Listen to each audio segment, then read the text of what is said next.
Bilqis jadi alasan Ayu Ting Ting betah menjanda. Bilqis Humairah Razak menjadi alasan utama pedangdut Ayu Ting Ting hingga kini masih betah menjanda dan belum menikah lagi. Diketahui, semenjak cerai dari Angie Baskoro pada 2014 lalu, Ibunda Bilqis, Ayu Ting Ting, masih belum menikah lagi alias masih menjanda. Sejatinya, Ibunda Bilqis, Ayu Ting Ting, sempat nyaris menikah dan tak lagi menjanda, ketika menjalin hubungan asmara dengan Adit Jayusman. Akan tetapi rencana pernikahan itu harus batal karena Ayu Ting Ting berubah pikiran.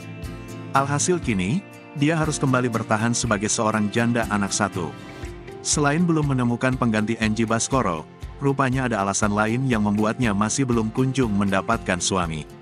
Hal ini berkaitan dengan sifat asli anak sematawayangnya, Bilqis Humairah Razak. Pasalnya, ternyata Bilqis begitu posesif padanya. Karena Bilqis termasuk anak yang padahal dia, Bilqis, umurnya bentar lagi 9 tahun, termasuk anak yang susah terima orang baru susah. Ungkap perempuan 30 tahun ini dikutip dari kanal YouTube Kiki Saputri Official, Senin, tanggal 26 Desember tahun 2022.